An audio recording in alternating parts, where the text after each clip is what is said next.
You guys are the ultimate parents in this film. Talk about, where did you draw that from? Where did you get that from? That mothering, that fathering, I loved it all. I think we come from that kind of love.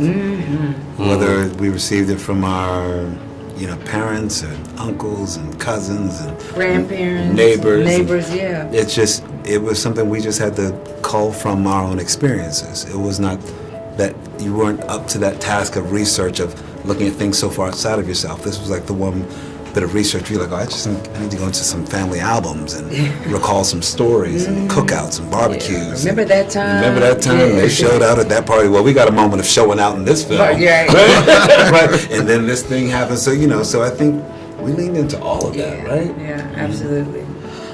You guys got to spend a lot of time with each other on this film. What did you learn about each other, and what do you admire most about each other?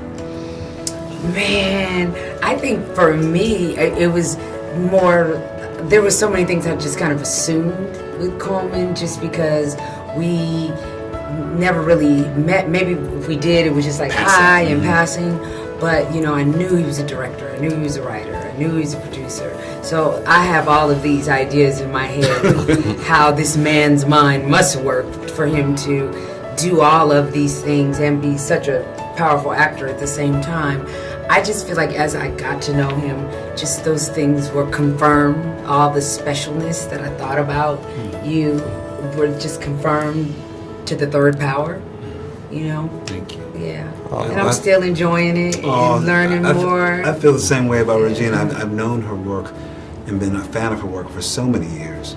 And then the idea of being able to dance with one another in a film, I got to know that how inquisitive she is and how much I love the way your mind works. She thinks as a director, as a writer, as a creator of I think she's a great teammate. And I've watched her be a great teammate and asking questions about how cameras are moving so she can do what she needs to do for the character and it's never ever stepping on toes, just like, how do I help this moment happen? And she's inquiring about everything and raising questions, and she loves to have long conversations about different things, about different stories that will eventually sort of, I think, make its way into the seams of the film or character. But we talked about families, we talked about stories, and we talked about everything. And so I'm so enjoying the ride that I'm on with her. Truly. Ditto. Yeah. There are a lot of tough scenes to film this movie. A lot of, exciting things for you to film. What was your most tough and also your most exciting? There's some films there's some scenes that are not in the film. I think there's the one that was towards the end of the film where I come in explaining how Frank dies in the book, and we shot this scene, and it was such an emotional. There was a lot of things that needed to happen, and it was really you have to maintain that level of to be honest and devastated. Yeah, it's a lot to maintain. Yeah. You know what I mean? I would agree with that. And I forgot about that because and it took so long to shoot. Yeah. And we were only pretty much looking two directions. Yeah. But we were in that scene for like 6-7 hours. Yeah. And then that propels to the birth. Yeah. So there's a lot of things that need to happen. You're wrestling with a lot, and Sharon in particular, you're in between two things, and your daughter and your husband and all that stuff, and so that was difficult. But I think you'll see it on the DVD. This film is so beautiful, as you guys already know. I love what you guys did acting-wise. Part of it, my favorite part was some of your physicality in the roles. I want to know what kind of prep you did going into it.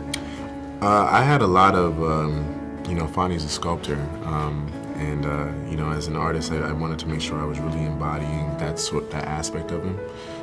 So I did a lot of wood training, chiseling, and I really wanted to know what that meant to have to, take something that seemingly nothing and turn it into something. I think that, it's sort of what we do in acting when you take a script and you're able to, give a performance that brings it to light and adds color to it and gives it life. But yeah, I think that that was probably a big part of the physical aspect of Fonny. What about you? For me, it was paying attention to things in the book that kind of spoke to. I don't know. There's certain type of people who need need like those people around them. I could recognize that Tish wasn't someone who was as naturally just independent and takes up space as much as I do.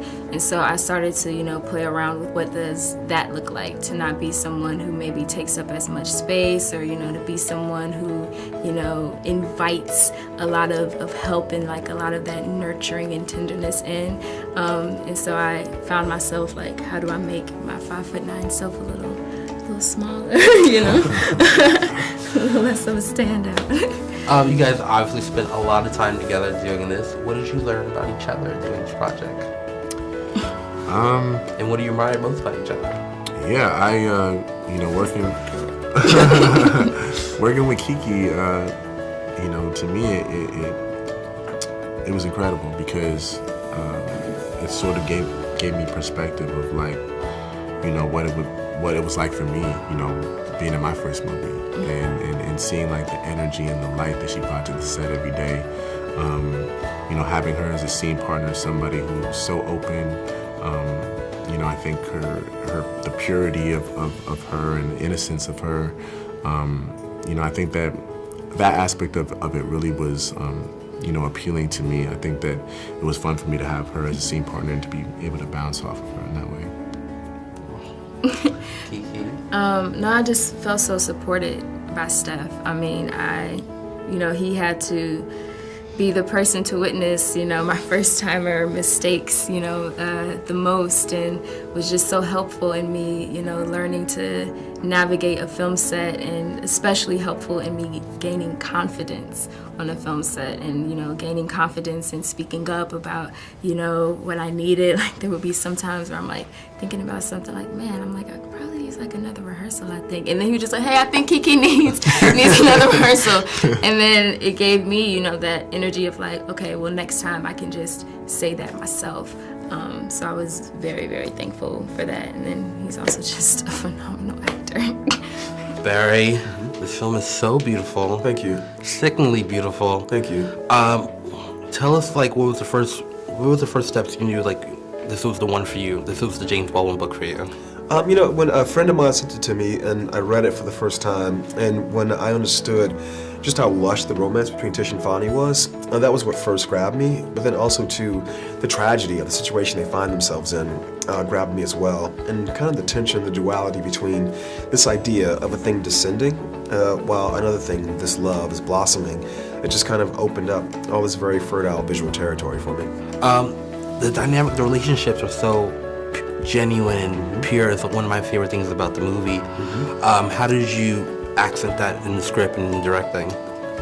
You know, to me, it was about preserving those things. You know, it's so pure and visceral in the source material, and so it's kind of like lovely. I feel like I'm cheating in these last two films. Like I got a PlayStation Easter egg because, you know, Terrell McCraney is a MacArthur genius. James Baldwin is a genius, period. So to me, it was about preserving those things, you know, in a certain way, about not messing them up.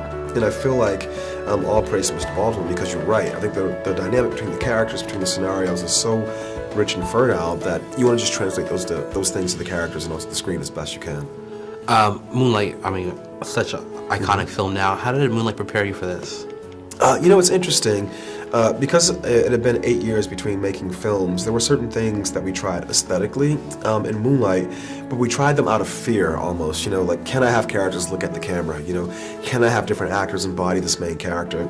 And we still made those choices, but we were terrified of making them. Yeah. I think going into Beale Street, it gave us more confidence to trust our gut, trust our instinct, and make those choices with confidence, you know. I think in that way, when I'm on set, you know, I think when you're working out of fear versus working out of confidence or working out of intuition, those things yield, I think, better results. And so I think in that way, there's a connection between the aesthetic of the two films. If you could pick one person to watch this movie, who would it be and why? You know, it's already happened. So James Baldwin's sister, Gloria Carifa Smart, runs his estate. And I think when you make a film, there's always an ideal audience. For me, with Moonlight, that was Terrell McCraney, who wrote the play, and Moonlight Black Boys Look Blue. In this case, it was Gloria Carifa Smart, who's charged or tasked with protecting James Baldwin's legacy. And if she didn't like this film, then maybe I'd have gone to Anna Perna and said, you know what, we can't release it. You know, we gotta do something, we gotta fix it. that probably would not have happened, but you know, Right. you know, she was the most important person for me. Now, if there was any person in the history of human existence, obviously James Baldwin. You know, I would love to sit with him and drink a cognac and smoke a cigarette, you know, and see what he thinks. You know, I would hope he would.